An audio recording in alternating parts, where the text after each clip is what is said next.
Il n'y a pas meilleure finalité si ce n'est celle voulue par Allah, enseignée par son messager, transmise par nos savants éminents, que nous avons vus de nos propres yeux aujourd'hui et reconnus qu'ils agissent dans cette communauté, walhamdulillah, non pas comme certains qui agissent contre cette communauté pour la diviser et pour la réduire et pour l'affaiblir, comme certains pseudo-ulama liés à la secte de l'Jamiyya qui a eu naissance en 1983 en Arabie Saoudite par Al-Jami, la'natullahi alayh, et qui a poussé à faire rentrer l'ennemi américain dans cette terre pour diviser les musulmans et déclencher la première guerre du Golfe.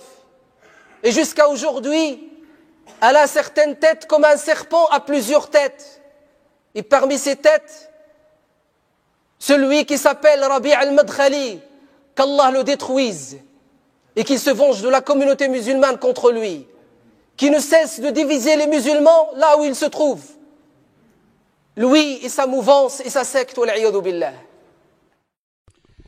إن الحمد لله نحمده ونستعينه ونستغفره ونعوذ بالله من شرور أنفسنا وسيئات أعمالنا من يهده الله فلا مضل له ومن يضلل فلا هادي له وأشهد أن لا إله إلا الله وحده لا شريك له وأشهد أن محمدا عبده ورسوله يا أيها الذين آمنوا اتقوا الله حق تقاته ولا تموتن إلا وأنتم مسلمون يا أيها الناس اتقوا ربكم الذي خلقكم من نفس واحدة وخلق منها زوجها وبث منهما رجالا كثيرا ونساء واتقوا الله الذي تساءلون به والأرحام إن الله كان عليكم رقيبا يا أيها الذين آمنوا اتقوا الله وقولوا قولا سديدا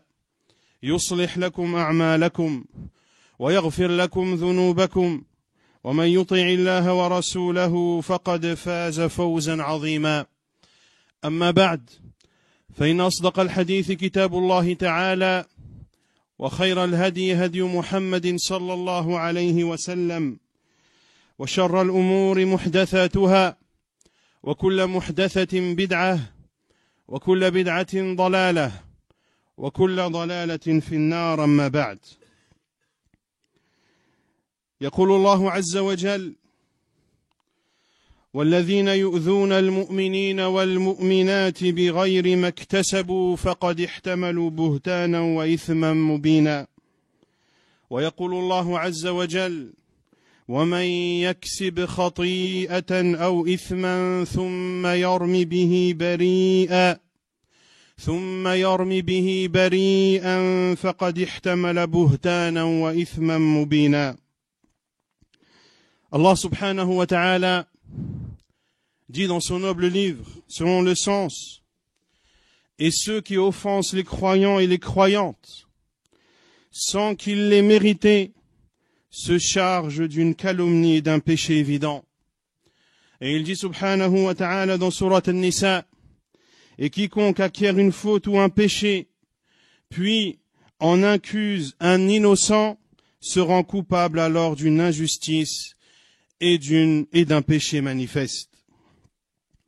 ويقول النبي عليه الصلاة والسلام إن من أربى الربا الاستطالة في عرض المسلم بغير حق وهو حديث صححه الألباني رحمه الله تعالى وقد أخرج الإمام أحمد والإمام أبو داود عن ابن عمر رضي الله عنهما أنه قال رسول الله صلى الله عليه وسلم من قال في مؤمن ما ليس فيه أسكنه الله ردغة الخبال حتى يخرج مما قال وردغة الخبال عصارة أهل النار.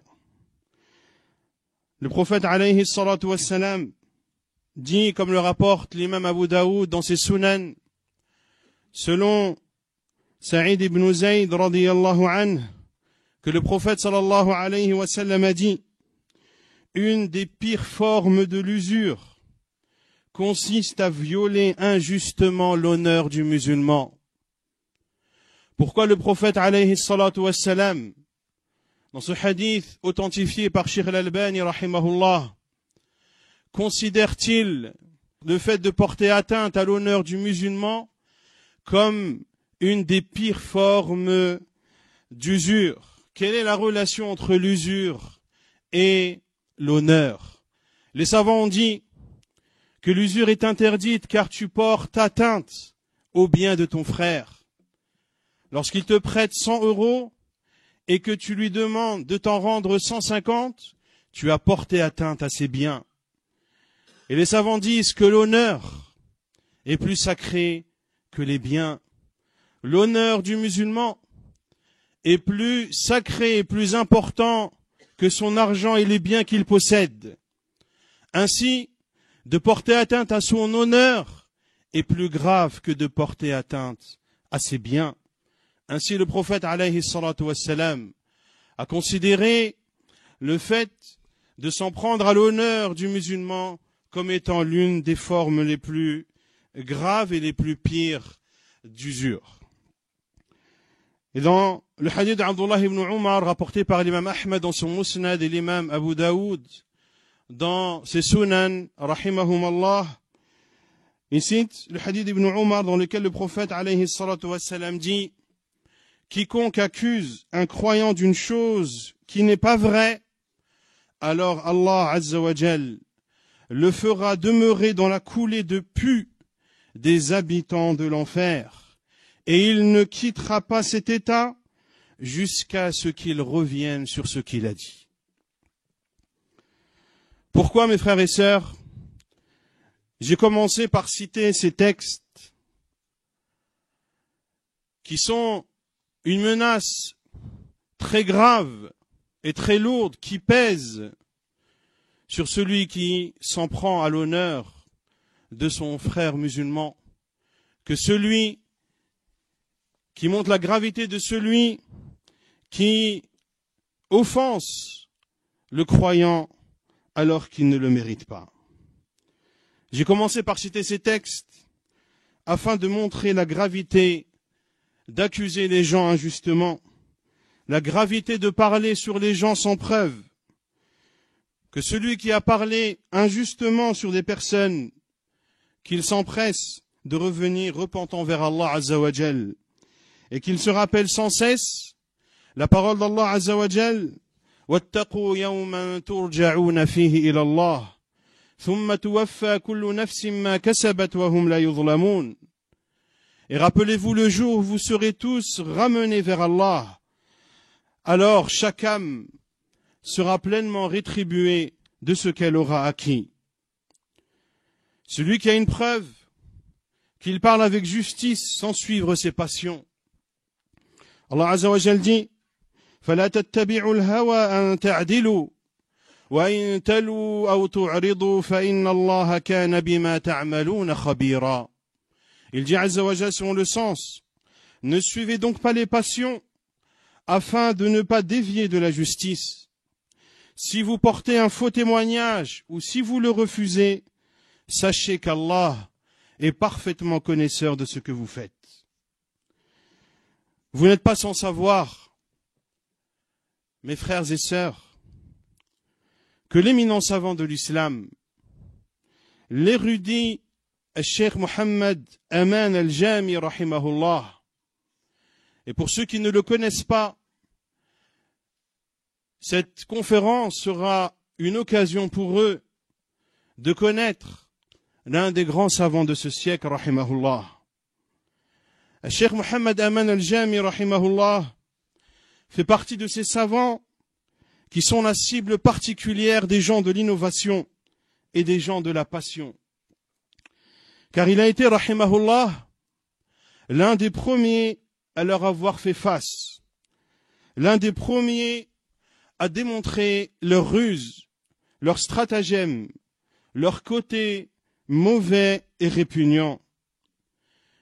Il était, rahimahullah ta'ala, envers la jeunesse musulmane comme un père envers son jeune enfant, qui ne manque jamais de lui prodiguer les meilleurs conseils.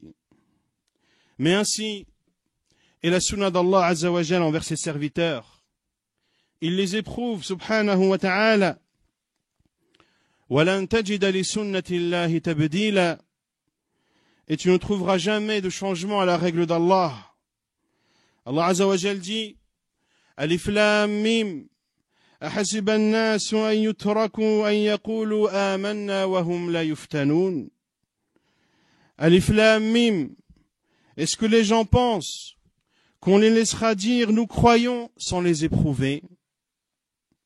Parmi ces épreuves qui ont touché le Cheikh Mohammed Aman al-Jami rahimahullah ta'ala, il y a les attaques des gens de l'innovation à son encontre et leur désir farouche de le décrédibiliser en utilisant n'importe quel moyen, et on le verra par la suite, car chez ces gens-là, la fin justifie les moyens. Ils ont utilisé contre lui, rahimahullah, le mensonge, la calomnie, la falsification, les insultes, et énumèrent ainsi de suite toutes sortes de procédés diaboliques, wal-'iyadhu billah. Et les gens de l'innovation ne cessent jusqu'à nos jours. Les menteurs et les calomniateurs tentent aujourd'hui encore de s'en prendre à l'honneur de cet éminent savant, rahimahullah, 20 ans après sa mort. Parmi ces personnes se dénommait Ahmed Miktar, l'imam actuel du centre islamique de Villeneuve d'Ascq dans le nord. Cet individu qui a déversé son flot de paroles aussi purulentes que nauséabondes, des paroles tant mensongères que gravissimes sur ce noble savant Mohammed Aman al-Jami rahimahullah. Cet individu a osé l'inimaginable. Des critiques aussi mensongères les unes que les autres ont été proférées sur le cheikh Mohammed Aman al-Jami rahimahullah. Des critiques mensongères de toutes sortes et de toute nature. Mais cette fois-ci, ce Ahmed Miktar a franchi un seuil jusque-là jamais atteint. Les paroles qui sont sorties de sa bouche et que vous allez entendre de vos propres oreilles sont dictées et poussées par une haine inouïe que cet individu renferme en lui. Des paroles que vous allez écouter qui ont été dites sur un minbar un jour du vendredi dans une mosquée comble. Écoutez ces deux extraits de paroles de ce dénommé Ahmed Miktar. Il n'y a pas meilleure finalité si ce n'est celle voulue par Allah, enseignée par son messager, transmise par nos savants éminents, que nous avons vus de nos propres yeux aujourd'hui et reconnus qu'ils agissent dans cette communauté, walhamdulillah, non pas comme certains qui agissent contre cette communauté, pour la diviser, et pour la réduire, et pour l'affaiblir, comme certains pseudo-ulama liés à la secte de l'Jamiyya, qui a eu naissance en 1983 en Arabie Saoudite, par l'Jami, la'natullahi alayh, et qui a poussé à faire rentrer l'ennemi américain dans cette terre, pour diviser les musulmans et déclencher la première guerre du Golfe. Et jusqu'à aujourd'hui, elle a certaines têtes comme un serpent à plusieurs têtes. Et parmi ces têtes, celui qui s'appelle Rabi' al-Madkhali, qu'Allah le détruise, et qui se venge de la communauté musulmane contre lui, qui ne cesse de diviser les musulmans là où ils se trouvent. Lui et sa mouvance et sa secte, wal-'iyadhu billah. L'Arabie Saoudite est dirigée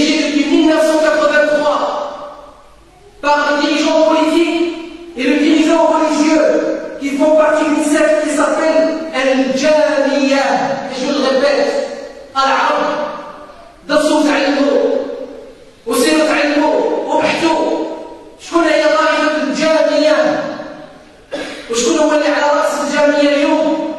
ربيع بن خالد دمره الله وأنجب لسانه لأنه يفرق المسلمين ولأنه يحث على الاصطدام بين المسلمين وإدخال علماء الإسلام في السجون. هذه السعودية التي يقولون لنا عليها. Très chers frères et sœurs, il faut faire attention. Une secte qui s'appelle Al-Jamia, depuis 1983, elle a cessé de causer des problèmes aux musulmans, division, affaiblissement. Elle était à la cause principale de faire entrer les Américains dans ces terres de l'Arabie et qu'ils mettent leur armée. سدوهم وما تهضروش كما قال الشاعر رحمه الله تعالى: يا قوم لا تتكلموا فإن الكلام محرم، ناموا ولا تستيقظوا ما فاز إلا النوام. لهذا المتسلسل لهم تبعين هؤلاء كتلقاهم قداش متسمنون كالنساء، وإن علامة الساعة تلقاه يدخل معاهم ولا كيكسر اللباس ديالو. Il réduit sa tenue vestimentaire du bas et laisse pousser sa barbe. Il rentre dans cette secte et tu le trouves comme l'a décrit le prophète sallallahu alayhi wa sallam. Il dort plus qu'il prie, il mange plus qu'il jeûne et il devient gros. Et il marche comme une machine devant les gens. Et le prophète sallallahu alayhi wa sallam dit ça fait partie des signes de la fin des temps, que les hommes deviennent gros comme ça, de cette manière, obèses.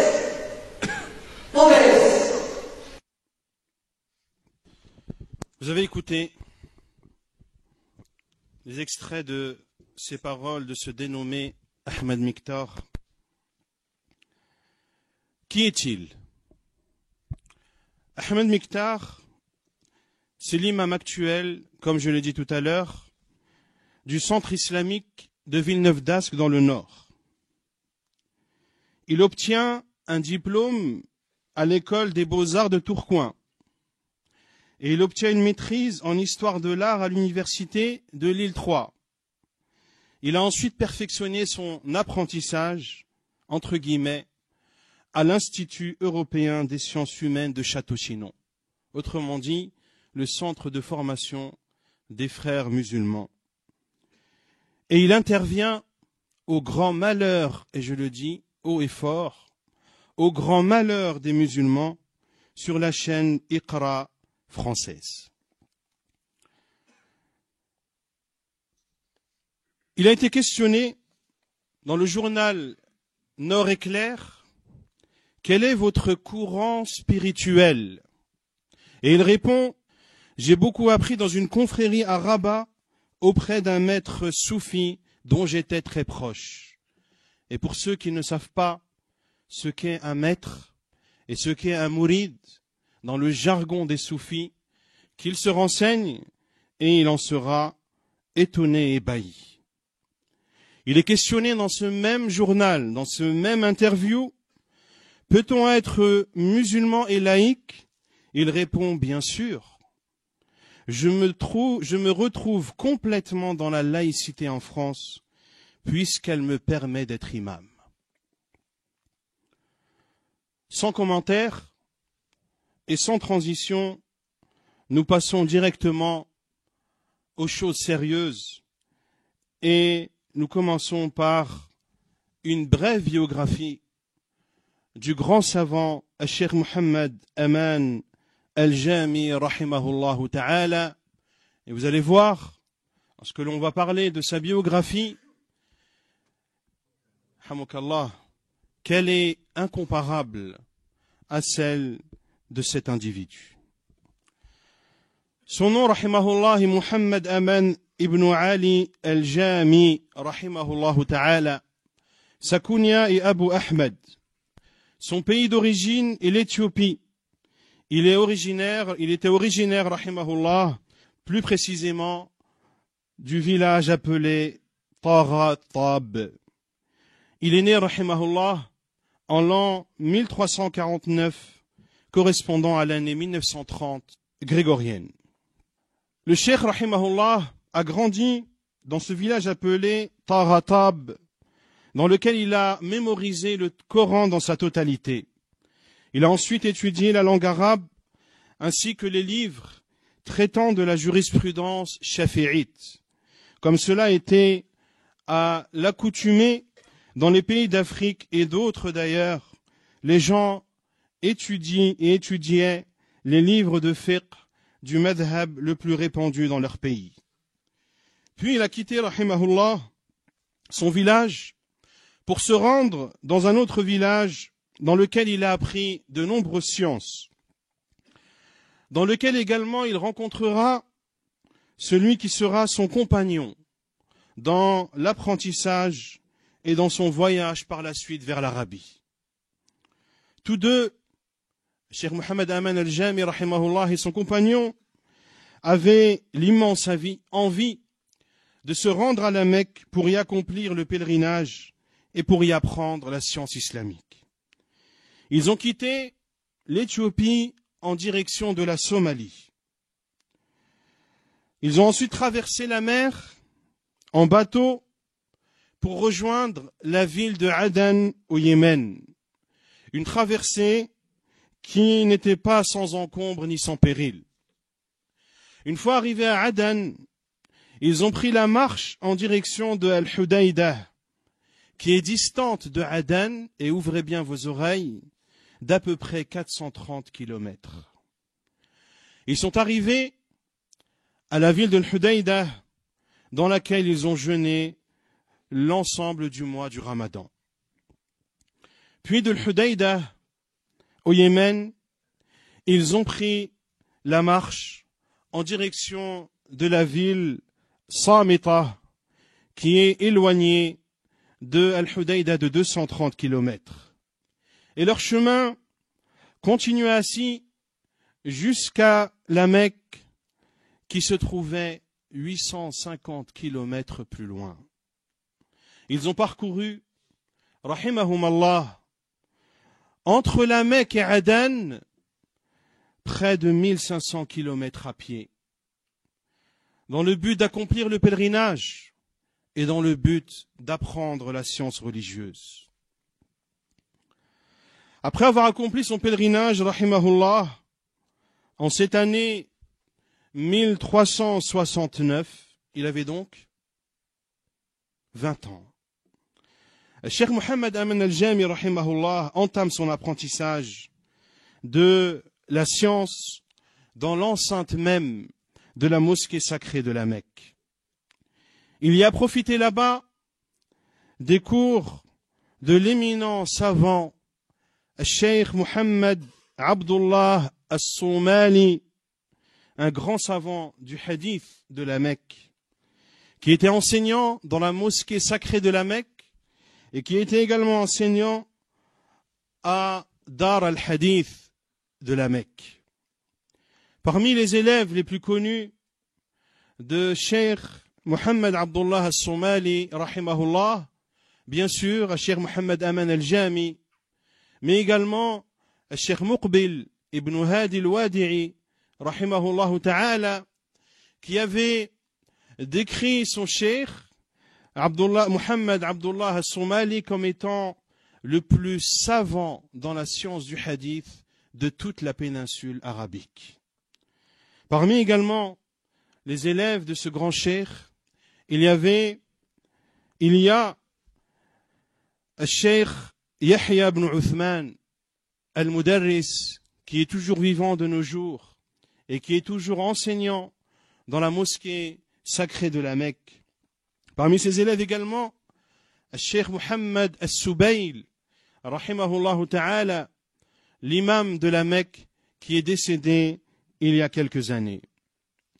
Le cheikh Mohammed Aman al-Jami, rahimahullah, a accompagné le cheikh Ibn Baz lors de son voyage à Riyad, lorsque l'institut scientifique Al-Ma'had al-Ilmi a ouvert dans les débuts des années 1370 hégiriennes, correspondant à peu près aux années 1950. Parmi les camarades de Cheikh Mohammed Aman al-Jami, rahimahullah, dans cet institut à Riyad, il y avait l'actuel muhaddith de Médine, Cheikh Abdul Muhsin al-Abbad, hafidhahullah ta'ala.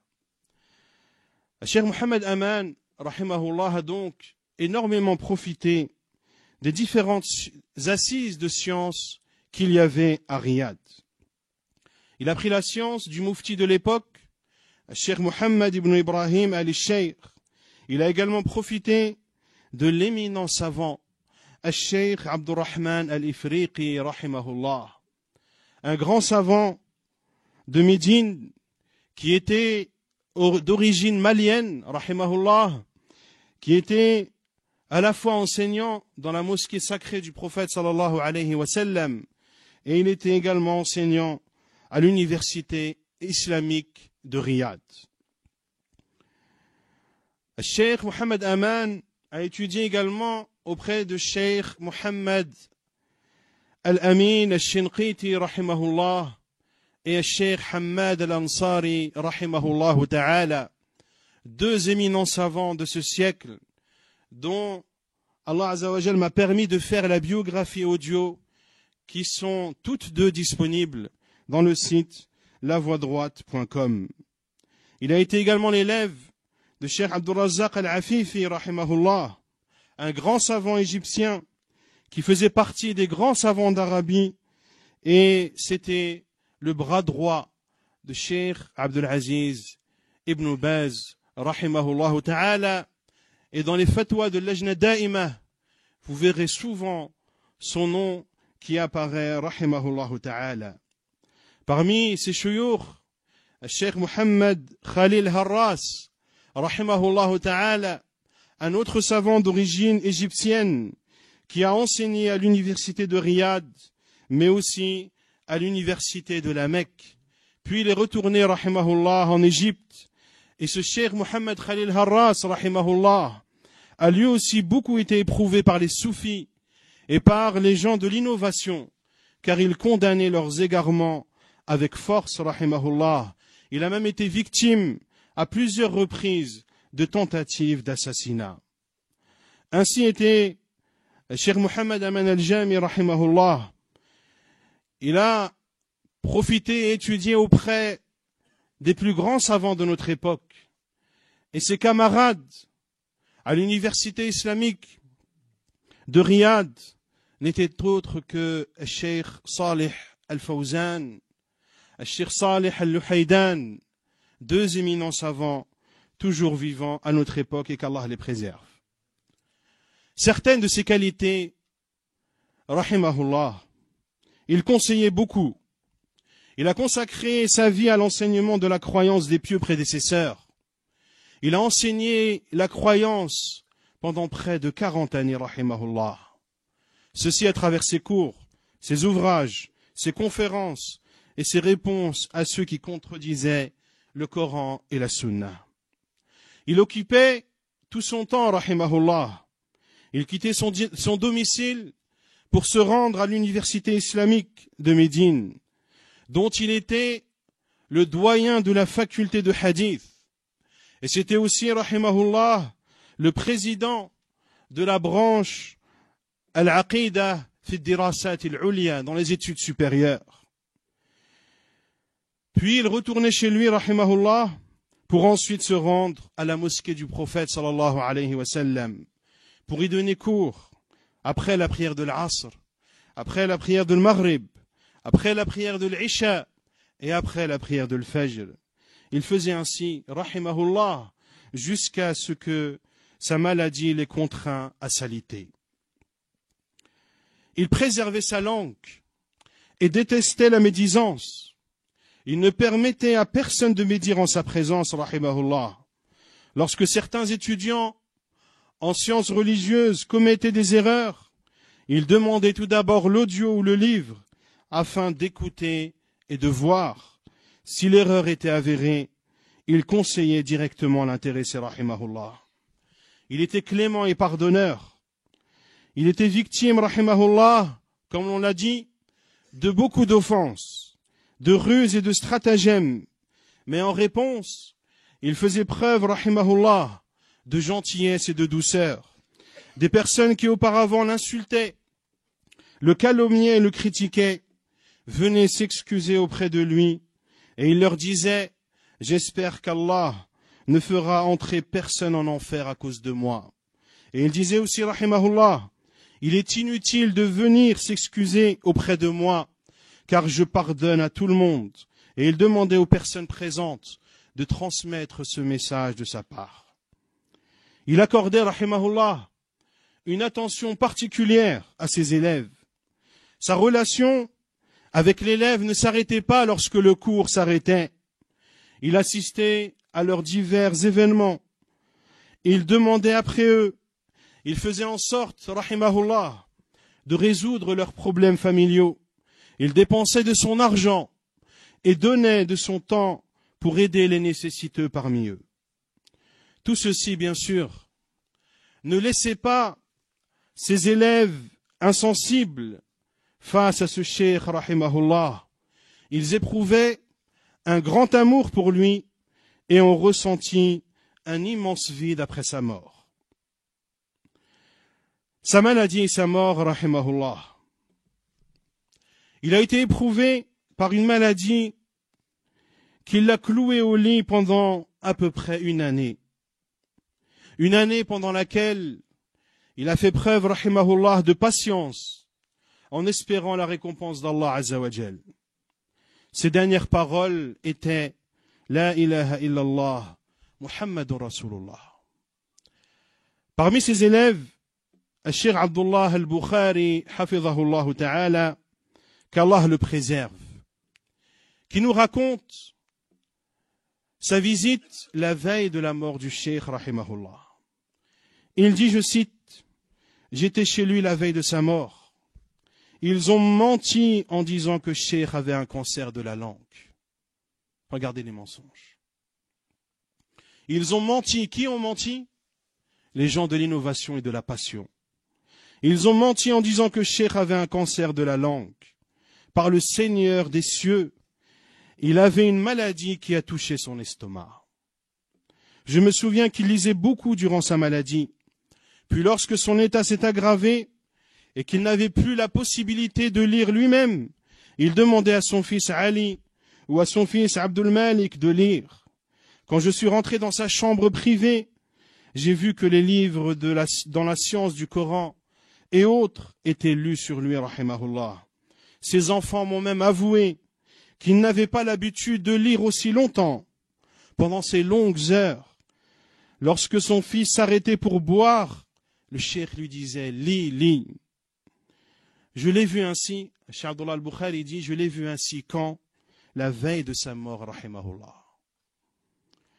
Il n'est resté qu'une seule nuit dans le coma, puis est décédé. Puis il dit, son fils Ali m'a rapporté qu'avant sa mort, le cheikh lui a dit, transmets au mashaykh de donner une immense importance à la aqidah et au tawhid. Puis il a fait un signe de son index et s'est évanoui. Il est mort, rahimahullah, le mercredi 26 Sha'ban de l'année 1416, correspondant au mercredi 17 janvier 1996. La prière funéraire a été célébrée sur lui après la prière de Dhuhr dans la mosquée du prophète alayhi salatu wassalam. Un grand nombre de savants, de mashaykh et de juges ont assisté à ces funérailles. Il a été enterré dans le cimetière de Al-Baqi', Baqi' al-Ghardaq, le cimetière de Al-Baqi' se situant à proximité de la mosquée du prophète alayhi salatu wassalam, farahimahullahu ta'ala rahmatan wasi'a. Les éloges des savants sur Muhammad Aman al-Jami. Cheikh Ibn Baz rahimahullah a dit dans une lettre datée de 1418. Combien d'années après sa mort? 2 ans. En parlant de Cheikh Muhammad Aman, il est connu auprès de moi comme une personne de science qui a du mérite, une bonne croyance. actif dans l'appel d'Allah, exalté soit-il, et dans la mise en garde contre les innovations et les idées fausses. Qu'Allah lui pardonne et qu'il le fasse résider dans son large paradis, qu'il préserve sa descendance et qu'il nous réunisse, nous, vous et lui, au paradis. Il a été questionné à Cheikh Ibn Baz, rahimahullah, au sujet de Cheikh Rabi' et de Cheikh Mohammed Aman, et il a répondu à Cheikh Ibn Baz, rahimahullah, concernant les deux honorables cheikhs, Cheikh Mohammed Aman al-Jami et Cheikh Rabi' ibn Hadi al-Madkhali. Tous deux font partie des gens de la Sunna et connus auprès de moi comme ayant de la science, du mérite et une croyance authentique. Puis il dit, je conseille de profiter de leurs livres. Cheikh Omar Fallata rahimahullah, un grand savant de Médine qui était enseignant dans la mosquée du prophète sallallahu alayhi wa sallam. Il dit rahimahullah dans un écrit, dans une lettre qu'il a écrite en 1417. De façon générale, il était rahimahullah véridique dans ses paroles et il avait un attachement très fort à la voix des gens de la Sunna. Il avait une volonté très forte. Il appelait à Allah par sa parole et ses actes. Il préservait sa langue. Il était très éloquent et s'énervait lorsque les limites d'Allah étaient outrepassées. Les assises de science qu'il présidait dans la mosquée du prophète sallallahu alayhi wa sallam témoignent de cela, de même que ses ouvrages et les différents voyages qu'il a entrepris. Je l'ai quant à moi accompagné en voyage, et c'était un noble compagnon. Lui-même a accompagné Cheikh Mohammed al-Amin al-Shinqiti rahimahullah, l'auteur du livre Adwa'ul Bayan, un livre de tafsir. Et il dit, il était là aussi un noble compagnon de voyage. Et Cheikh Omar Fallata rahimahullah dit, c'est le voyage qui permet d'exposer la réalité d'une personne. Il était véridique dans ses positions et ne rentrait pas dans les polémiques. Si le dalil était avec lui, il le proclamait haut et fort. Et s'il lui apparaissait qu'il était dans l'erreur sur un sujet, il disait l'erreur et revenait dessus. Ceci est le comportement des croyants. Comme l'a dit Allah Azza wa Jal, selon le sens, la seule parole des croyants, quand on les appelle vers Allah et son messager, pour que celui-ci juge parmi eux, et nous avons entendu et nous avons obéi. Et voilà ceux qui réussissent. Puis il dit, rahimahullah, je prends Allah comme témoin, qu'il a énormément apporté, qu'il a apporté un énorme travail pour la religion, rahimahullah, et un énorme travail dans la transmission de la sunna du maître des prophètes et envoyé alayhi salatu wassalam. Il a fait face à beaucoup de mal, beaucoup de ruses et de stratagèmes ont été faits à son encontre, mais il n'a pas faibli, il n'a pas eu peur jusqu'à avoir rencontré Allah. La dernière de ses paroles était La ilaha illallah, Muhammadur Rasulullah. Cheikh Salih ibn Fawzan al-Fawzan, hafidahullah ta'ala, a écrit un article datant de 1418, toujours 2 ans après la mort de Cheikh Mohammed Aman al-Jami. Il a écrit, hafidahullah, Cheikh al-Fawzan, un article qu'il a nommé, hamukallah, Cheikh Mohammed Aman comme je l'ai connu. Il dit, hafidahullah, ceux qui prétendent avoir de la science et ceux qui possèdent des diplômes prisés sont nombreux, mais peu d'entre eux profitent de leur science et en font profiter les autres. Cheikh Mohammed Aman fait partie de cette minorité rarissime de savants qui ont mis à disposition leur science et leurs efforts au service des musulmans, en orientant les musulmans avec clairvoyance à travers son enseignement à l'université islamique de Médine, dans la mosquée du prophète sallallahu alayhi wa sallam et dans ses nombreux voyages à travers différentes contrées islamiques à l'étranger, à travers ses nombreux déplacements à l'intérieur de l'Arabie pour y donner cours et conférences, y appeler au tawhid, y propager la croyance authentique, orienter la jeunesse musulmane vers la voie des pieux prédécesseurs, en mettant en garde contre les fondements destructeurs et les mouvements égareurs. Et celui qui ne le connaît pas personnellement qu'il apprenne à le connaître à travers ses ouvrages et ses nombreux audios qui contiennent l'essence de ce qu'il possédait comme science infuse et bien abondant, rahimahullah. Il n'a cessé d'œuvrer dans le bien jusqu'à ce qu'il décède. Il a laissé derrière lui une science bénéfique à travers ses élèves et ses ouvrages, qu'Allah lui accorde une large miséricorde et qu'il lui pardonne et qu'il le récompense grandement pour ce qu'il a enseigné et œuvré.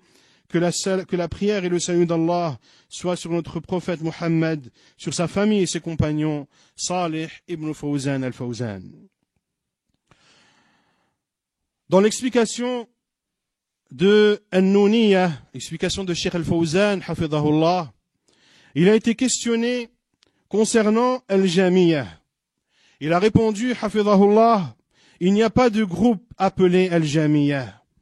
Cheikh Mohammed Aman Al-Jami, qu'Allah lui fasse miséricorde, nous le connaissons faisant partie des gens de la Sunna et qui appelle à Allah, exalté soit-il. Il n'a pas apporté d'innovation ni de choses nouvelles. Cela ressemble à leurs paroles sur Al-Wahhabiyah lorsqu'il a, c'est-à-dire Cheikh Mohammed ibn Abdel Wahhab, appelé au Tawhid, de vouer un culte exclusif à Allah. Ils ont appelé son appel Al-Wahhabiyah. Ceci est l'habitude des gens mauvais. Pour conclure, nous ne connaissons sur cet homme que du bien. Par Allah, nous ne connaissons sur lui que le bien. Mais c'est la haine qui pousse certaines personnes et chacun portera le fardeau de ce qu'il dit le jour du jugement. Il a été questionné une autre fois, hafidhahullah ta'ala, la question suivante. Nous aimerions que vous nous disiez à propos des savants de Médine, je veux dire par là ceux qui se prétendent salafis, sont-ils dans la vérité dans leurs agissements? Montrez-nous la vérité, ô cheikh, sur ce sujet. La réponse du cheikh: j'aimerais que vous nous épargniez ces choses. Je souhaiterais que vous arrêtiez de cibler Médine, cibler un tel et un tel. Les gens de Médine, comme tu les nommes, je ne connais d'eux que du bien. Ce sont des étudiants en sciences religieuses qui veulent montrer aux gens les erreurs qu'ont commis certains écrivains ou certaines personnes dans le but de conseiller les gens, et ils n'ont menti sur personne. Ils rapportent les propos à la lettre, en indiquant le volume, la page et la ligne. Revenez à ce qu'ils ont rapporté. S'ils mentent, alors montrez-nous cela, qu'Allah vous récompense. Nous n'acceptons pas le mensonge. Retournez à leurs livres et réfutez-les. Apportez une seule parole qu'ils auraient rapportée et qui est mensongère, et je vous suivrai dans cela. Par contre, de dire aux gens, taisez-vous, laissez le faux, n'y répondez pas, ne divulguez pas telle chose, cela n'est pas correct. Cela revient à cacher. Et Allah Azza wa Jal dit, Allah prie de ceux auxquels le livre était donné cet engagement, exposez-le certes aux gens et ne le cachez pas. Et il dit Azza wa Jal selon le sens, certes ceux qui cachent ce que nous avons fait descendre en fait de preuves et de guides après l'exposé que nous en avons fait aux gens dans le livre, voilà ce qu'Allah maudit et que les maudisseurs maudissent.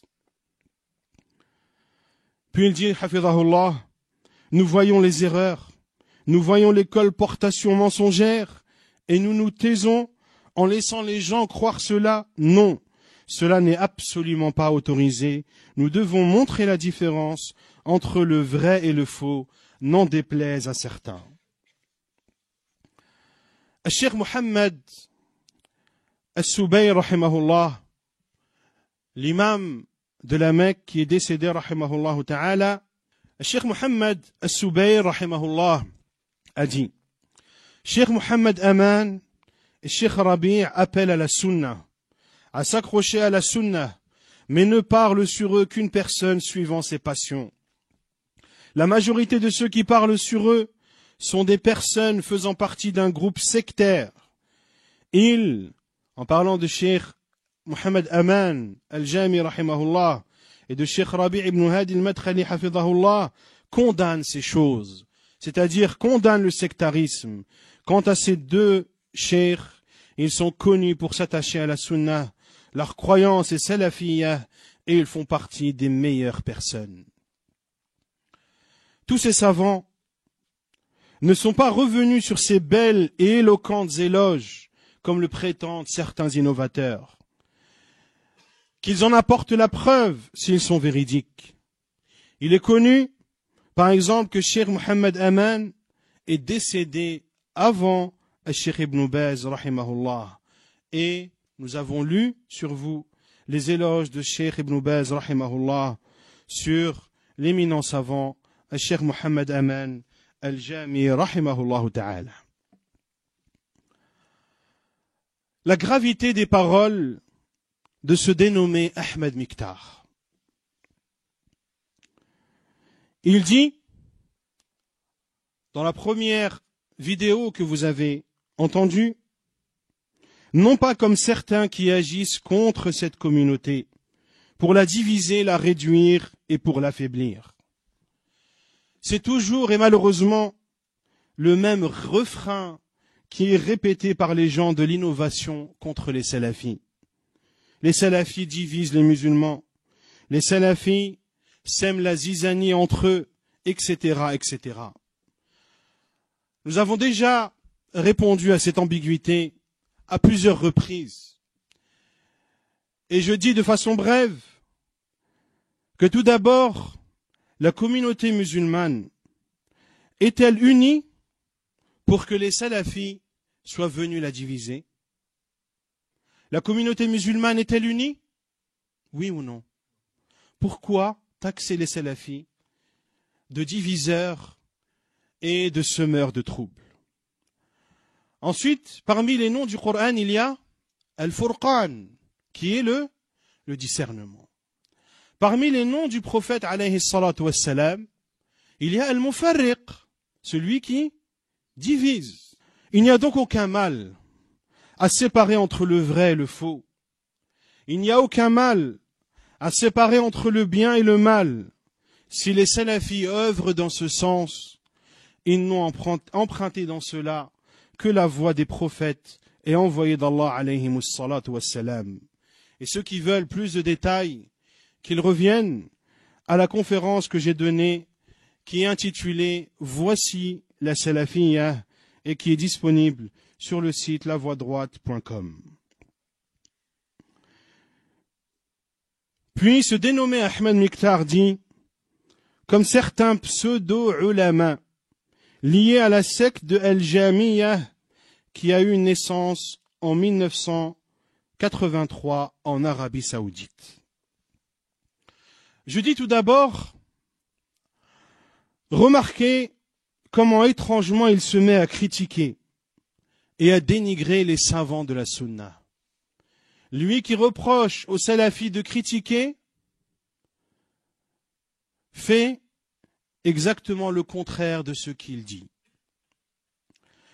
Et je dis qu'étrangement, il n'applique pas la soi-disant règle en or, que Cheikh Al-Uthaymin, rahimahullah, a qualifié de règle en bois, instaurée par le fondateur de son mouvement, le mouvement des frères musulmans, fondé par Hassan al-Banna, un mouvement dont se revendique ouvertement ce dénommé Ahmed Miktar.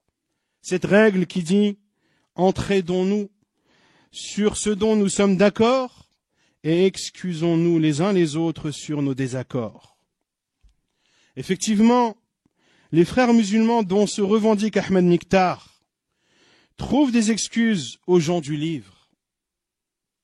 Bien plus encore comme l'a fait leur tête pensante actuelle, Youssouf Al-Qardawi, qui dit, et je le cite, « Nous ne pouvons qu'invoquer Allah, exalté soit-il, pour qu'il le fasse entrer dans sa miséricorde et de le récompenser proportionnellement au bien qu'il a apporté à l'humanité et aux actes vertueux et bonnes traces qu'il a laissées derrière lui. » À votre avis, Youssouf Al-Qardawi, lorsqu'il a dit ces paroles, il parlait de qui? Non. il parlait du pape Jean-Paul II. Il ne parlait pas de Hassan al-Banna, mais bel et bien du pape Jean-Paul II après sa mort, et ceci en direct dans la chaîne Al Jazeera, et la vidéo est toujours disponible jusqu'à nos jours. Il demande à Allah Azza wa Jal de faire rentrer la tête de la mécréance à son époque, Jean-Paul II, dans la miséricorde d'Allah Azza wa Jal. Ce même Ahmed Miktar, qui suit la méthodologie des frères musulmans, vu qu'il en fait partie, il dit, je cite, dans sa page Facebook, et c'est toujours disponible jusqu'à nos jours, comme leurs frères chrétiens et juifs, les musulmans doivent comprendre que la bonne éducation de leurs enfants doit passer impérativement par les écoles privées musulmanes. Leurs frères chrétiens et juifs.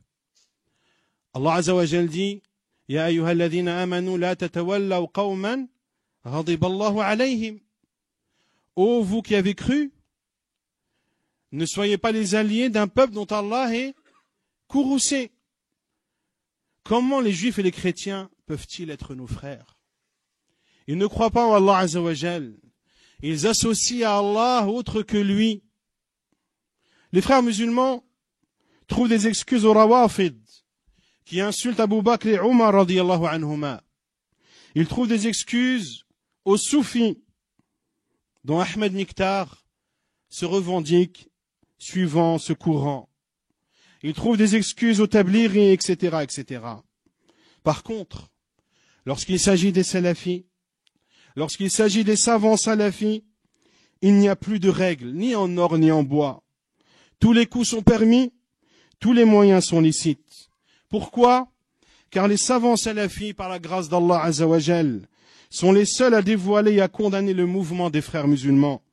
Ce sont les seuls à démontrer à quel point les frères musulmans sont dangereux pour la communauté musulmane. Et si je devais me contenter de citer les dégâts des frères musulmans qu'ils ont causés et qu'ils causent encore, ne serait-ce qu'en France, la liste serait longue. Les frères musulmans qui appellent à adopter la croyance ash'arite, qui est une croyance contraire à la croyance des pieux prédécesseurs, comme l'ont démontré à maintes et maintes reprises les savants de la Sunna. Parmi ceux-là, toujours se dénommer Ahmed Miktar, qui appelle ouvertement à adopter la croyance ash'arite. Il dit, dans un de ses discours, et je dis à ces personnes-là, est-ce que vous êtes de dogme ash'arite? Il va te dire non, notre croyance est salafiyya. Savez-vous que la aqida ash'ariyya, c'est la aqida de la majorité des musulmans? Alors à chaque fois que l'on se base sur la majorité, basons-nous sur la base elle-même de la aqida, sur la majorité. Et soyons tous ash'arites. Et al-ash'a'ira font partie des gens de la sunna, walhamdulillah. Je lui réponds, pauvre de toi, depuis quand nous basons-nous sur la majorité? Depuis quand les musulmans basent leurs croyances sur la majorité? Allah Azza wa Jal ne dit-il pas, et si tu obéis à la plupart des gens sur terre, ils te dévieront du chemin d'Allah. Allah Azza wa Jal ne dit-il pas,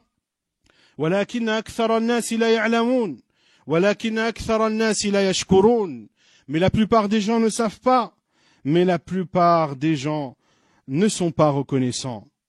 Je vous invite à écouter la conférence intitulée Al-Asha'ira ne font pas partie des gens de la Sunna, une conférence qui est disponible toujours sur notre site lavoidroite.com. Cette majorité, voilà ce qui intéresse les frères musulmans. Réunir le plus de monde possible autour d'eux, quelle que soit leur croyance, quelle que soit leur pensée, quelle que soit leur méthodologie. Leur but ultime étant d'atteindre le pouvoir. Et pour y accéder politiquement, ils ont besoin d'un maximum de personnes pour les soutenir. Et pour avoir un maximum de personnes avec soi, il faut dire à chacun ce qu'il aime entendre. et en bientôt un siècle d'existence, les frères musulmans n'ont jamais rien obtenu. Et tout ce qu'ils ont entrepris, c'est toujours soldé par des échecs. Et les derniers événements qui ont eu lieu en Égypte récemment en sont la preuve la plus parlante.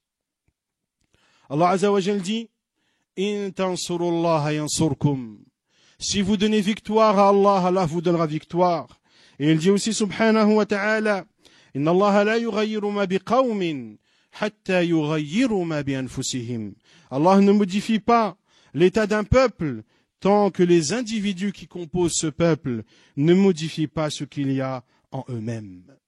Ces mêmes frères musulmans qui poussent les musulmans à contracter des prêts bancaires car quand ils seront vieux, leur retraite ne leur permettra pas de payer un loyer, comme a osé le dire l'une de leurs références, Hassani Hussein, qui auparavant était l'un des rares à faire preuve de retenue sur le sujet des intérêts bancaires. Mais récemment, il s'est lâché et a dit aux jeunes, allez-y, foncez. Allez-y, foncez. Où? À la banque, pour faire un emprunt bancaire, pour vous acheter votre maison. Car si vous ne le faites pas, vous le regretterez dans 30 ans. Quelle est sa preuve? Dans 30 ans, tu seras à la retraite, tu seras tout seul chez toi, et ce que tu toucheras ne te permettra pas de payer ton loyer, de subvenir à tes besoins, et à ce moment-là, tu te mordras les doigts de ne pas avoir acheté une maison. Les frères musulmans minimisent l'importance du voile et incitent les femmes à ne pas le porter, que ce soit à l'école ou au travail. Et les exemples se comptent par dizaines. Pire encore, et ouvrez bien vos oreilles, pire encore, écoutez ce que dit le recteur de la mosquée de Bordeaux, qui est l'un des plus fervents frères musulmans de France, appelé Tariq Oubrou. Il dit, dans un entretien qui est disponible sur Internet, une partie des Hanafites considère d'ailleurs que les cheveux ne font pas partie des parties intimes de la femme qui doivent être recouvertes. Il faut cesser de faire culpabiliser ces jeunes femmes. Puis il dit un peu plus loin, les jeunes femmes qui le portent estiment le faire par liberté de choix. C'est faux.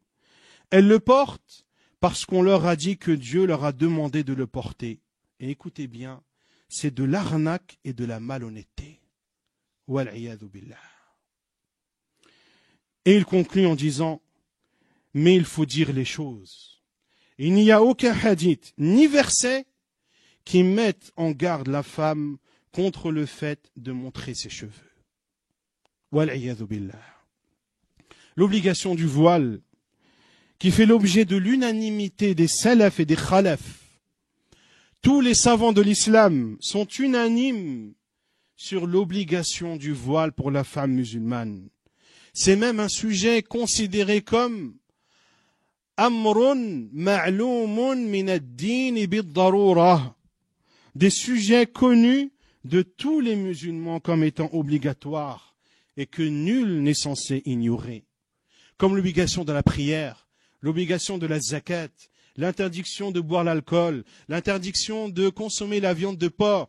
Ce sont des choses que tous les musulmans connaissent. Ils en connaissent l'obligation ou l'interdiction. Il en est de même pour le voile. Comment oser remettre en cause ou faire douter les musulmans de cet emblème de l'islam?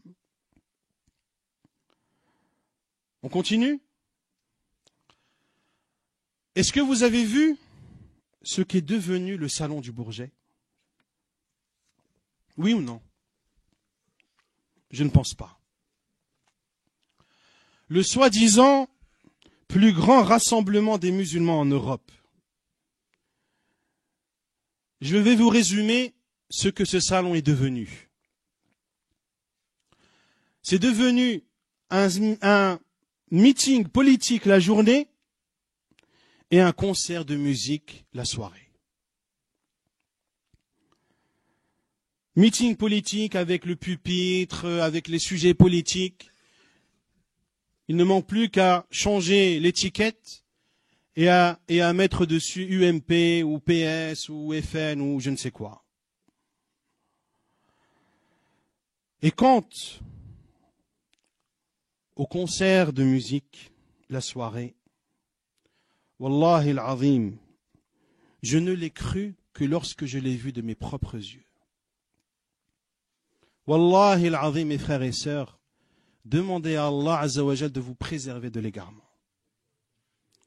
Je ne l'ai cru que lorsque je l'ai vu de mes propres yeux, bien sûr, en ayant pris la peine de couper le son avant. Mais qu'est-ce que j'ai vu? Vous savez ce que c'est qu'un concert?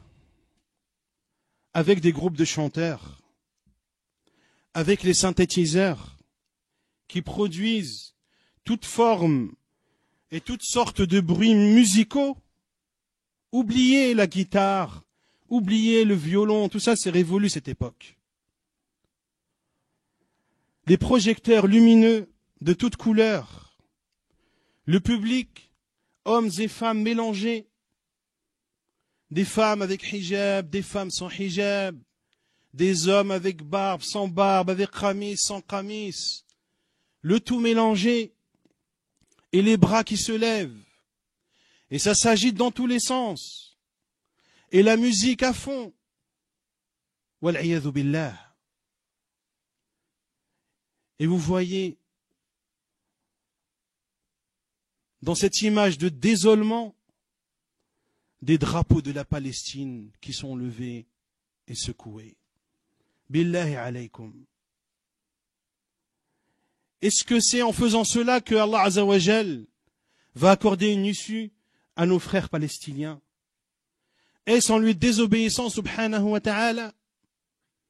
Au contraire, en faisant cela, ils sont peut-être une cause pour qu'Allah Azza wa Jal ne lève pas les souffrances de nos frères et sœurs palestiniens, qu'Allah leur facilite. In tansurullaha yansurkum. Si vous donnez victoire à Allah, Allah vous donnera victoire.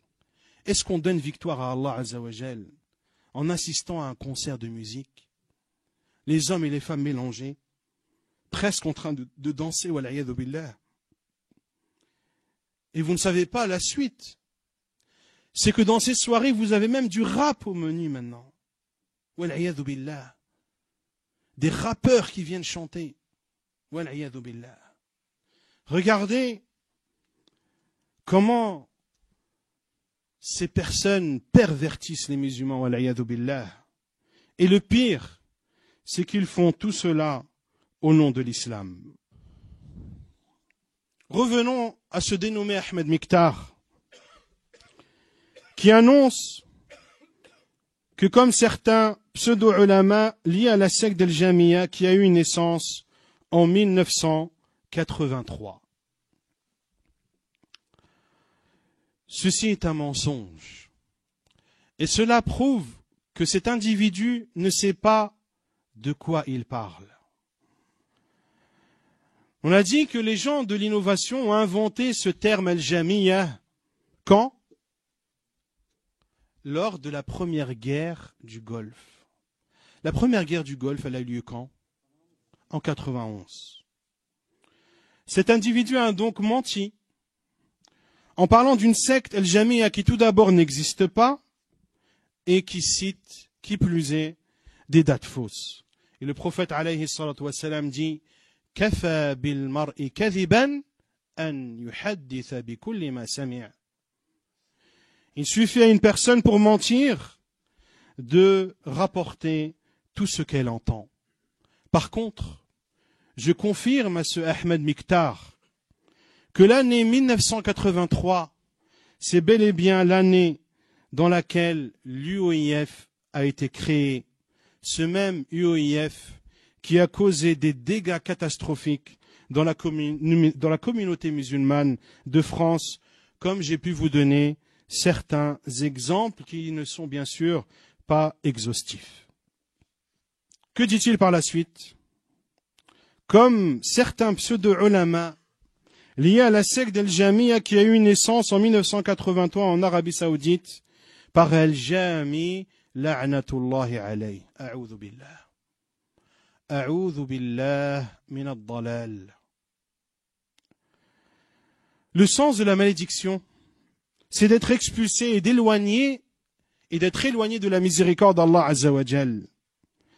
Maudire fait partie des grands péchés, car il y a une offense envers celui qui l'a maudit. Dans le hadith d'Abu Qilaba radiyallahu anhu, le prophète sallallahu alayhi wa sallam a dit وَمَنْ لَعَنَ مُؤْمِنًا فَهُوَ كَقَتْلِهِ. Celui qui maudit un croyant revient à l'avoir tué. Il est donc extrêmement dangereux de maudire ne serait-ce qu'une chose en particulier. Dans le hadith d'Abu Darda radiyallahu anhu, le prophète sallallahu alayhi wa sallam a dit, écoutez bien ce hadith.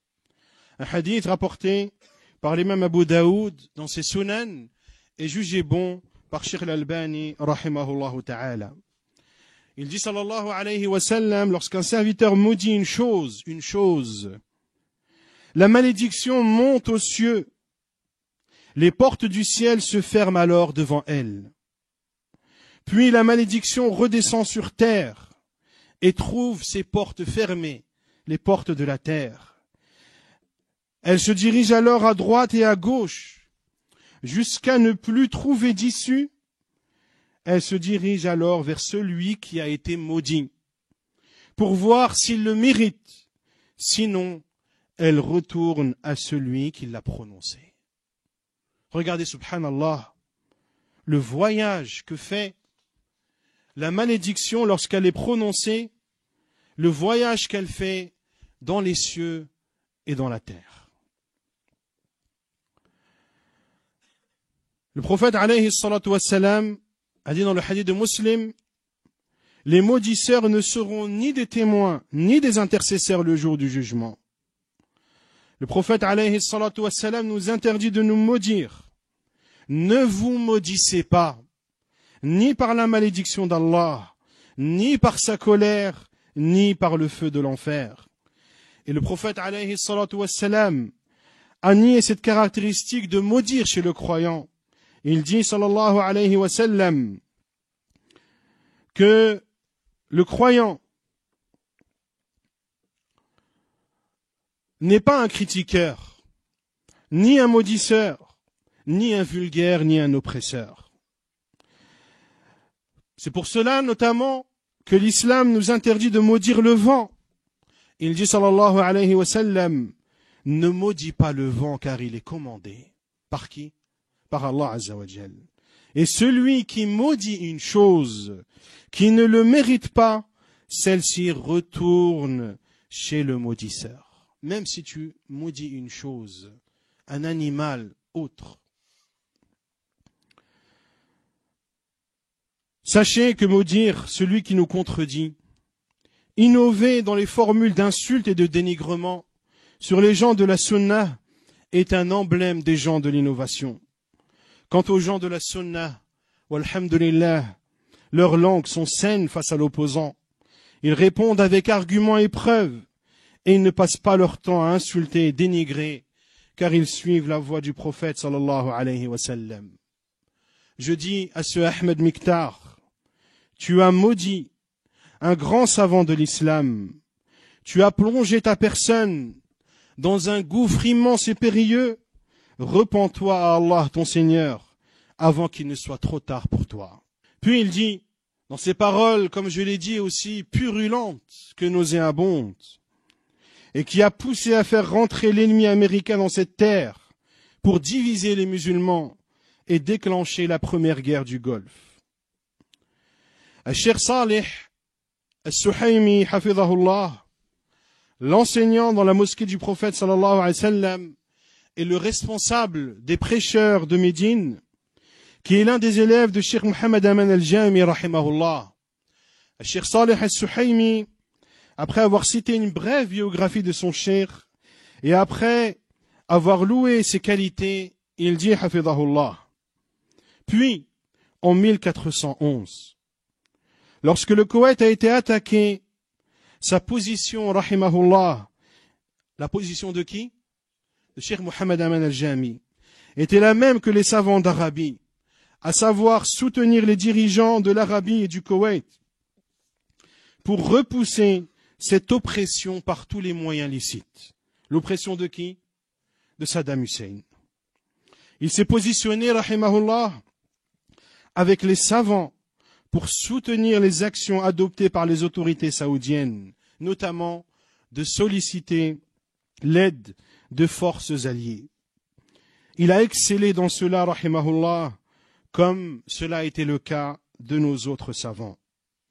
Pendant ces événements, est apparu un groupe qui ont commencé à utiliser le terme Jamia en 1412, à cause d'une lettre écrite par Mohammed Sourour, qui s'est propagée et dans laquelle il a forgé des mensonges sur Cheikh Mohammed Aman, s'en sont emparés les sectaires et tous ceux qui contredisent la voix des salafs pour nuire au cheikh. Les bonnes actions du cheikh ne font qu'augmenter suite à ces offenses. Ne parle sur lui et sur nos savants, les savants de la Sunna, qu'un malade du cœur, faible d'esprit et éloigné de la voie des salafs. Et écoutez la parole de Cheikh Sulayman al-Ruhayli, hafidhahullah ta'ala, l'enseignant dans la mosquée du prophète sallallahu alayhi wa sallam, et l'enseignant également à l'université islamique de Médine. Il dit, Cheikh Mohammed Aman al-Jami, j'ai vu en lui une piété étonnante et une crainte de son Seigneur. Il éduquait d'une façon extraordinaire durant ses cours. Il interdisait aux élèves d'entrer dans des sujets qui ne sont pas les leurs. Il conseillait beaucoup tous ceux qu'il rencontrait. C'était un homme de tawhid. Il parlait sans cesse du tawhid. Il appelait à rester avec le groupe des musulmans et leur gouverneur, comme nous l'a ordonné le prophète sallallahu alayhi wa sallam. Dans quel hadith? Ilzam jama'at al-muslimina wa imamahum. Puis il dit, hafidhahullah, puis lorsque le Koweït a été attaqué, cette fitna qui a dévoilé beaucoup de pensées enfouies, certaines personnes se sont opposées au gouverneur en Arabie Saoudite. Lorsque les autorités saoudiennes ont demandé l'aide des forces étrangères afin de lever l'oppression dont étaient victimes le Koweït et ses habitants, Cheikh Mohammed Aman al-Jami ainsi que ses frères parmi les mashaykh ont démontré que cette demande d'aide était autorisée, légiférée et que c'était tout simplement la vérité.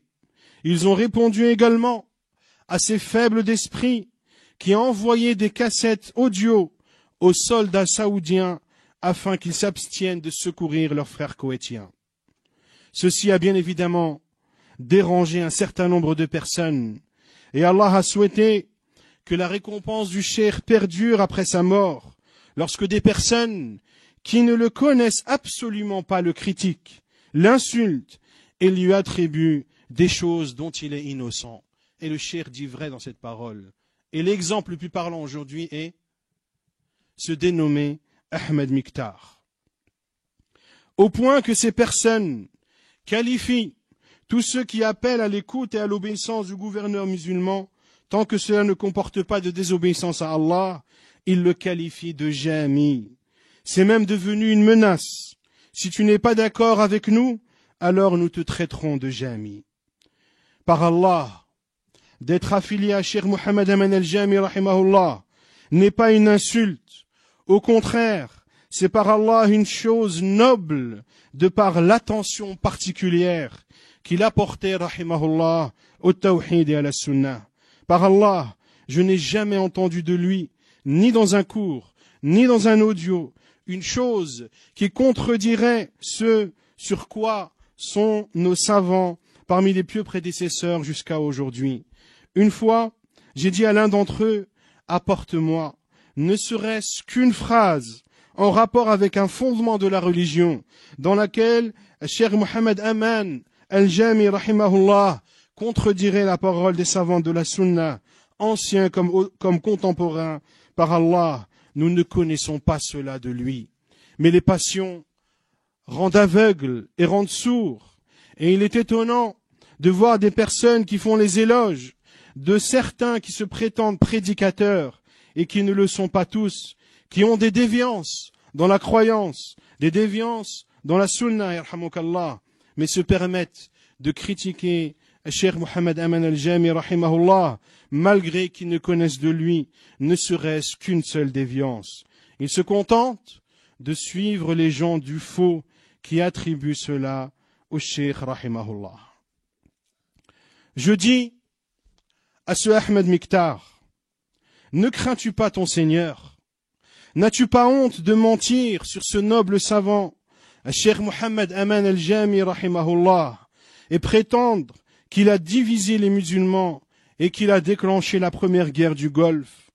As-tu lu ou écouté les arguments apportés par le Cheikh, rahimahullah, pour justifier la demande d'aide des forces étrangères non musulmanes contre l'invasion du Koweït par Saddam Hussein? Si tu l'avais fait, tu aurais su qu'il y avait plusieurs hadiths à ce sujet.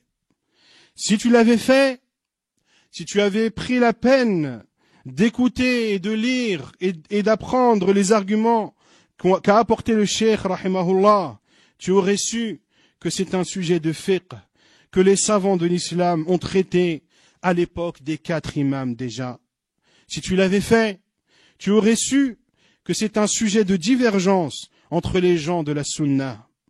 Si tu avais écouté la réponse de Cheikh Mohammed Aman al-Jami à Cheikh al-Albani, rahimahullah, car Cheikh al-Albani, rahimahullah, était de l'avis qu'il n'était pas autorisé de demander l'aide des armées étrangères non musulmanes.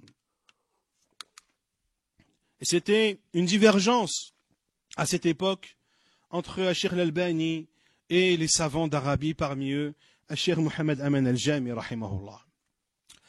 Cheikh Mohammed Aman al-Jami, rahimahullah, a fait une réponse dans laquelle il répond à Cheikh al-Albani, rahimahullah. Je dis donc à ce Ahmed Miktar, si tu avais écouté la réponse de Cheikh Mohammed Aman al-Jami à Cheikh al-Albani, rahimahullah, tu aurais appris ce qu'est la science. Tu aurais appris grandeur nature, ce que signifie le respect des savants, ce que signifie montrer la vérité à laquelle on croit, tout en préservant la valeur et le mérite du grand savant qui nous contredit. Lorsque Cheikh Mohammed Aman al-Jami, rahimahullah, a dit aux personnes présentes lors de sa réponse, je réponds au grand muhaddith, Cheikh Mohammed Nasiruddin al-Albani, ne pensez pas que vous le connaissez mieux que moi. Ne pensez pas que parce que je lui réponds, vous l'aimez plus que moi. L'amour que je lui porte est bien plus grand que celui que vous lui portez, car je le connais mieux que vous. Je l'ai côtoyé lorsque nous étions tous deux professeurs à l'université islamique de Médine. Si tu avais écouté cette réponse, ô Ahmed Miktar, tu aurais cessé de te réduire à un perroquet et tu aurais vu comment les savants salafis sont humbles et de quelle manière ils enseignent aux musulmans et aux jeunes en particulier que c'est le Coran et la Sunna du prophète alayhi salatu wassalam que nous suivons et que cela précède l'avis des savants, quels qu'ils soient. Puis je dis à ce Ahmed Miktar, pourquoi cet acharnement sur Cheikh Mohammed Aman al-Jami, rahimahullah? Ne sais-tu pas que le mufti de l'Arabie saoudite à l'époque était Cheikh Ibn Baz, rahimahullah? N'as-tu pas lu la fatwa de Cheikh Ibn Baz, rahimahullah, dans laquelle il justifie et défend la sollicitation des forces étrangères non musulmanes pour combattre l'offenseur irakien? Que dis-tu désormais de Cheikh Ibn Baz? Et que dis-tu de Cheikh Al-Uthaymin, rahimahullah, qui lui aussi était du même avis? Que dis-tu de Cheikh Saleh Al-Fawzan, qui est encore vivant aujourd'hui? Je sais pertinemment que derrière Al-Jamiyah, tu vises tous ces savants. Pourquoi alors fais-tu semblant de montrer du respect à l'égard de Cheikh Ibn Baz, rahimahullah? Puis il dit, ce dénommé Ahmed Miktar, et jusqu'à aujourd'hui, Elle a plusieurs têtes, comme un serpent a plusieurs têtes. Et parmi ces têtes, celui qui s'appelle Rabi' al-Madkhali, qu'Allah le détruise et qu'il se venge de la communauté musulmane contre lui. Je dis à ce Ahmed Miktar, un serpent a plusieurs têtes. Il faudrait arrêter de trop lire la mythologie, car à force, on ne différencie plus entre la réalité et le mythe. Le serpent, ou les serpents, ont une seule et unique tête. Il arrive que dans des cas rarissimes, suite à une malformation, ils aient 2 ou 3 têtes, comme c'est le cas d'ailleurs de la plupart des animaux et même des êtres humains. Certains bébés sont nés avec 2 têtes. Billahi alaykum. Vous vous rendez compte le niveau auquel on est obligé de descendre pour répondre aux fanatiques qui sont aveuglés par leur passion et qui parlent sans science ni preuve. Parmi ces têtes, celui qui s'appelle Rabi' al-Madkhali, qu'Allah le détruise, wal'iyadhu billah, et qu'il se venge de la communauté musulmane contre lui, et qui ne cesse de diviser les musulmans là où il se trouve, lui et sa mouvance et sa secte, wal'iyadhu billah. Après s'en être pris à Cheikh Mohammed Aman al-Jami injustement, de façon non justifiée, de manière mensongère, comme nous l'avons démontré, voilà qu'il s'en prend à un autre savant de l'islam à notre époque, Cheikh Rabi' ibn Hadi al-Madkhali, hafidhahullah ta'ala wa shafah, qu'Allah le préserve et le guérisse. Encore une fois, ce Ahmed Miktar s'est mis en mode perroquet et invoque contre un cheikh qu'il ne connaît pas. Quelle est la preuve que ce dénommé Ahmed Miktar ne connaît pas Cheikh Rabi' ibn Hadi al-Madkhali? La preuve est qu'il répond, toujours dans sa page Facebook, lorsqu'on lui dit que Cheikh al-Albani et que Cheikh Ibn Baz, rahimahumallah, ont fait les éloges de Cheikh Rabi'. Qu'a-t-il répondu? C'est faux. Cheikh Ibn Baz est mort avant que Madkhali soit connu et finisse ses études. Albani, au contraire, s'est éloigné de lui et ne l'a pas reconnu comme un savant. J'ai la preuve et je la mettrai sur le mur, incha'Allah. Bien sûr, la preuve n'a jamais été apportée. Ahmed Miktar. Oh Ahmed Miktar. Sais-tu quel âge a Cheikh Rabi'? Sais-tu en quelle année est né Cheikh Rabi'? Cheikh Rabi', hafidhahullah wa shafah, est né en 1351 de l'Hégire, ce qui correspond à l'année 1932. Cheikh, hafidhahullah wa shafah, est aujourd'hui âgé de combien? De 82 ans. Sais-tu, Ahmed Miktar, que Cheikh Rabi', hafidhahullah wa shafah, avait déjà terminé ses 4 premières années d'université et avait déjà étudié auprès de Cheikh Ibn Baz, de Cheikh al-Albani, de Cheikh Mohammed al-Amin al-Shinqiti et bien d'autres. C'était en 1384, soit en 1964. Et oui, Ahmed Miktar, tu n'étais pas encore né cette année-là.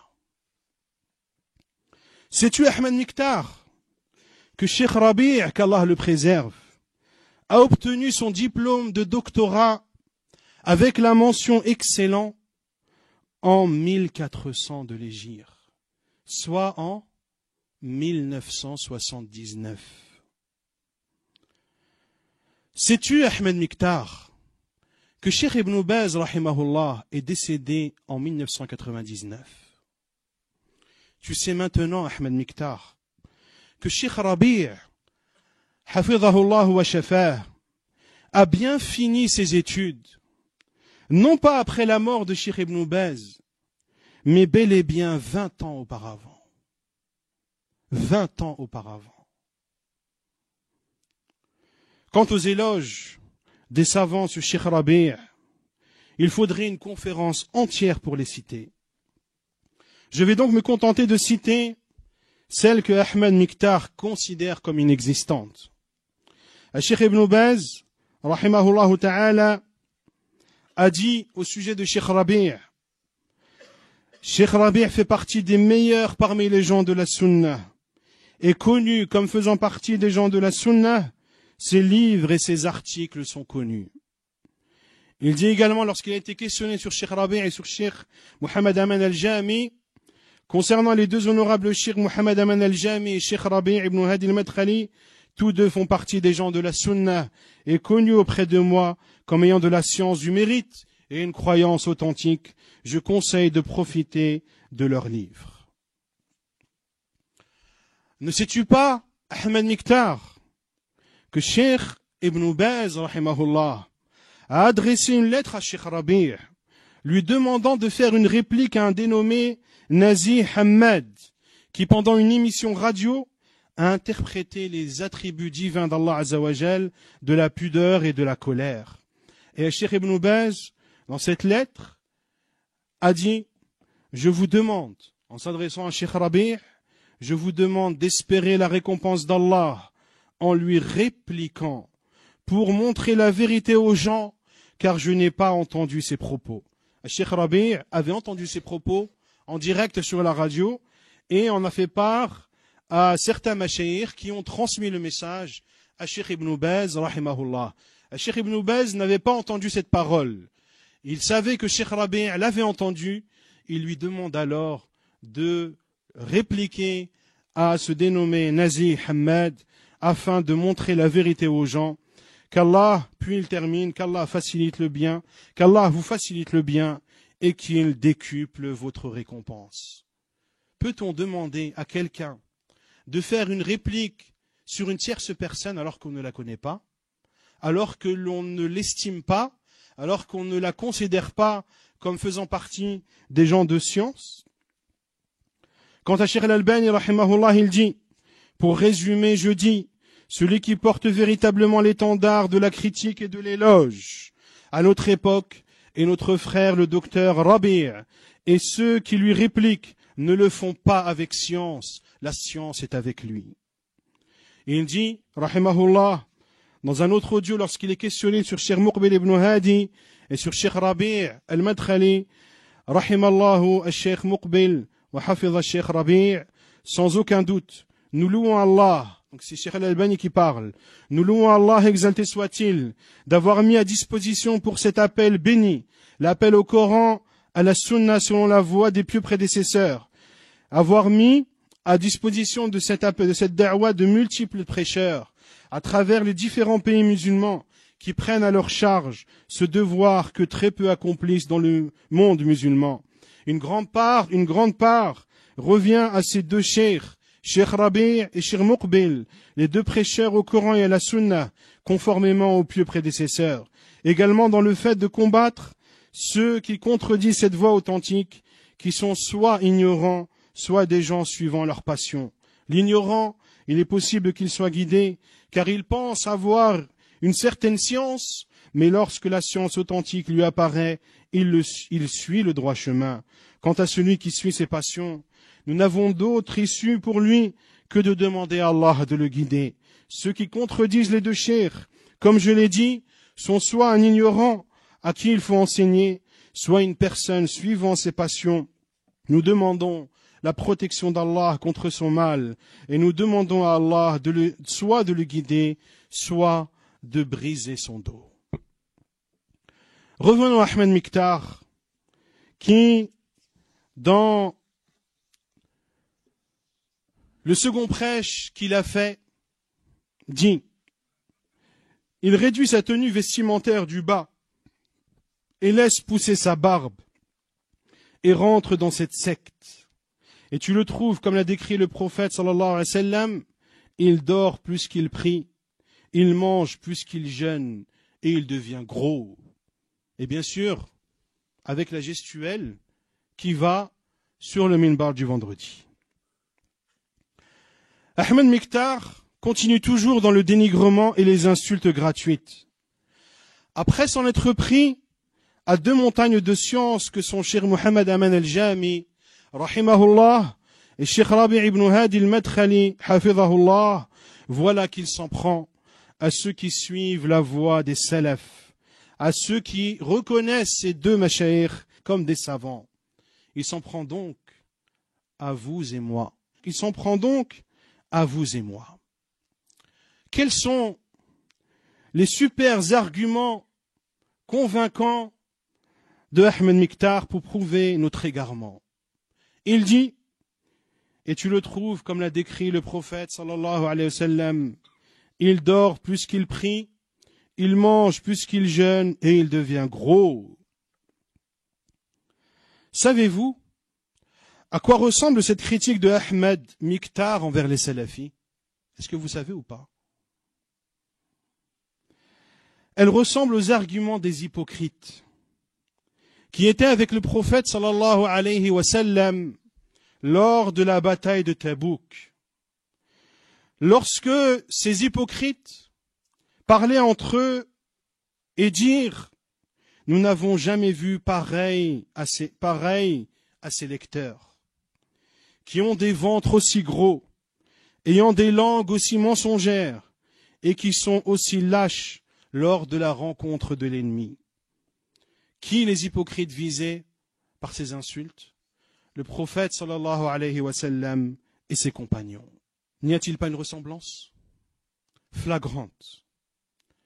Et c'est notamment suite à ces paroles des hypocrites que la parole d'Allah Azza wa Jalla a été révélée. قُلْ أَبِاللَّهِ وَآيَاتِهِ وَرَسُولِهِ كُنْتُمْ تَسْتَهْزِئُونَ لَا تَعْتَذِرُوا قَدْ كَفَرْتُمْ بَعْدَ إِيمَانِكُمْ. Est-ce d'Allah, de son prophète et de ses signes que vous vous moquiez? Ne vous excusez pas, vous avez bel et bien mécru après la foi. Ensuite, revenons à ce hadith qu'a cité Ahmed Miktar. Un hadith que personnellement je n'ai jamais entendu. Je l'ai d'ailleurs longuement recherché sans l'avoir trouvé. Et j'ai la certitude que c'est un hadith inventé. Inventé par qui? Par Ahmed Miktar lui-même, qui pour critiquer les salafis n'hésite pas à mentir sur qui? Sur le prophète sallallahu alayhi wa sallam. Lorsqu'il a dit, comme l'a décrit le prophète sallallahu alayhi wa sallam, il dort plus qu'il prie, il mange plus qu'il jeûne et il devient gros. C'est un hadith inexistant et je le défie quiconque d'apporter un hadith dans ces termes. Comment le prophète alayhi salatu wassalam aurait pu critiquer celui qui dort plus qu'il ne prie? Est-ce que c'est un mal de dormir plus qu'on ne prie? Oui ou non? Quelle est la meilleure des prières? La prière de Daoud alayhi salam. Et quelle est la prière de Daoud? Le prophète sallallahu alayhi wa sallam a dit Kana yanamu nisfa al-layl. Il dormait la moitié de la nuit. Wa yaqumu thuluthahu. Et il priait le tiers. Wa yanamu sudusah. Et il dormait le sixième. Dans toute la nuit, Daoud alayhi salam, combien de temps il dormait?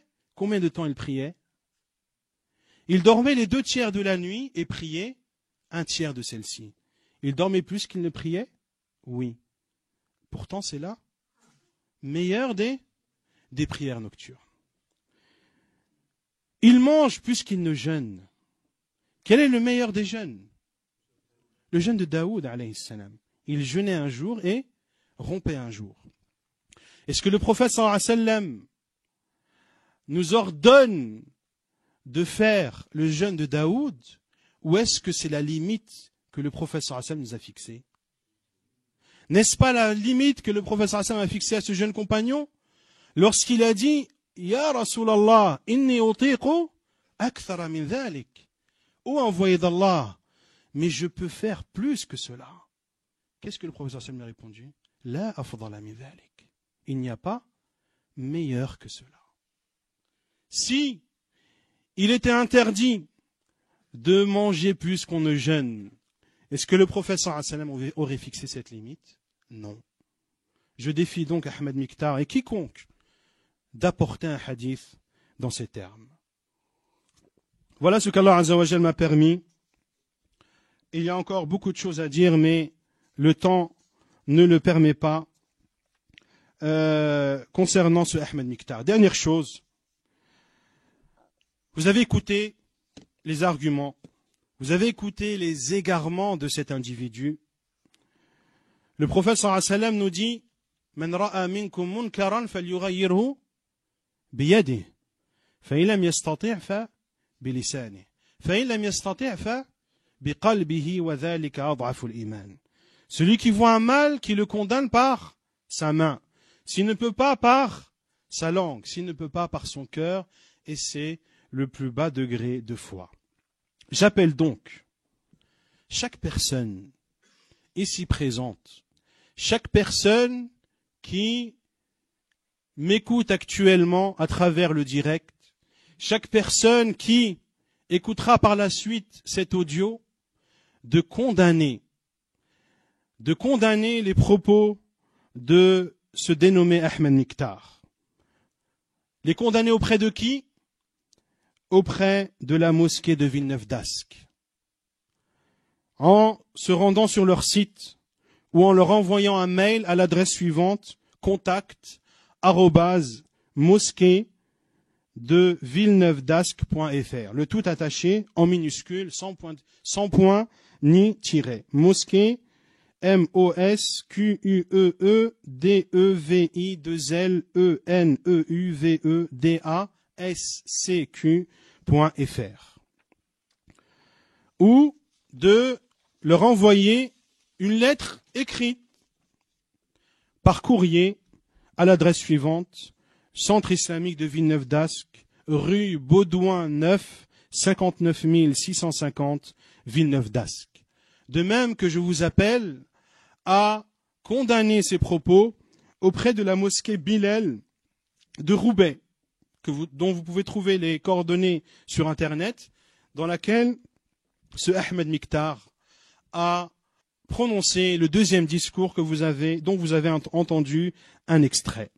Je vous invite également à condamner ces paroles auprès de la chaîne Iqra française en envoyant un mail à l'adresse suivante iqratv2@iqra.com iqratv2@iqraa.com ou de leur envoyer un message sur Twitter à l'adresse @iqra-tv-france iqraa-tv-france. Bien sûr, dans le respect, en condamnant fermement ces paroles, en donnant victoire à la voix des salafs et en demandant à ce que l'honneur de Cheikh Mohamed Aman al-Jami, rahimahullah, et l'honneur de Cheikh Rabi' ibn Hadi al-Madkhali soit restauré. Nasallallahu azza wa jal an yufaqihana fi dinina wa an yu'allimana ma jahilna wa an yuthabbitana ala al-haqqi ila an nalqah. والله أعلم وصلى الله وسلم وبارك على نبينا محمد وعلى آله وصحبه أجمعين وآخر دعوانا أن الحمد لله رب العالمين وبارك الله فيكم.